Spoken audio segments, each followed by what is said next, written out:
Hey guys, it's Makuma. I'm just editing a video here, which you will be seeing soon. I wanted to talk to you though about Shadowrun. Anybody out there play some Shadowrun 4th edition?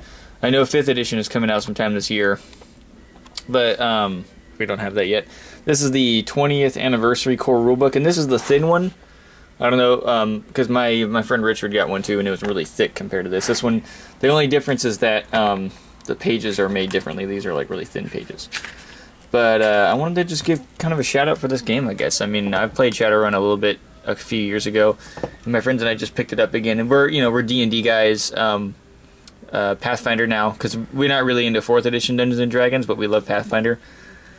So, but yeah, it took me a long time to talk to my friends into playing this game, but now that we absolutely love it. I mean, it's great. If you guys haven't played it yet, I highly suggest checking it out. The book's not that expensive. I think this was... I don't remember. It was like $50 or something. But $50 and you get everything you need to play right here in this book. You can buy the supplementary books, but they're not necessary. You can play a game of Shadowrun with this book. A friend who's kind of creative will be the dungeon master or the game master, and then you just got to get a couple guys. Now, there's no minimum requirements for this game. It's not like in Dungeons and Dragons and Pathfinder where you need to have a cleric, a rogue, and a fighter pretty much to have any success. But it is nice in this game to have a diverse group.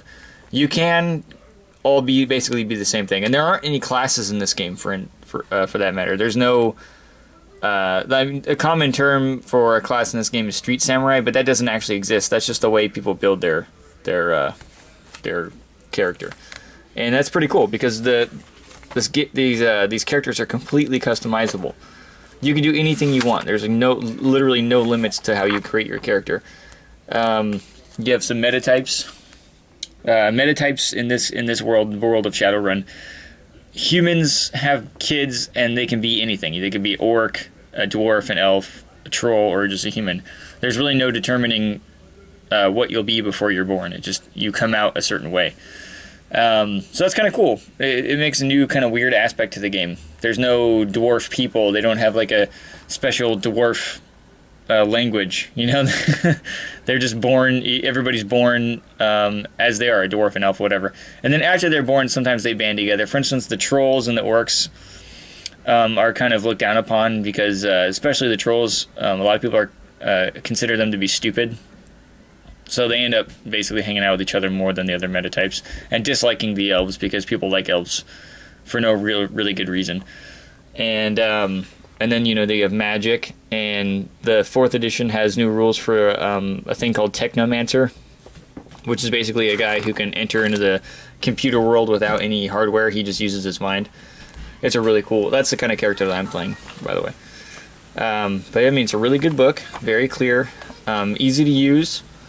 The rules are tried and true. It's a D6-based game, so you use D6s, just like in Warhammer. And it's super dynamic. It's mostly focused on combat, but there's a lot of room for everything else too. All of the storyline stuff is there too. But combat in this game is really fun. This is an example of some of the sample characters that people have made.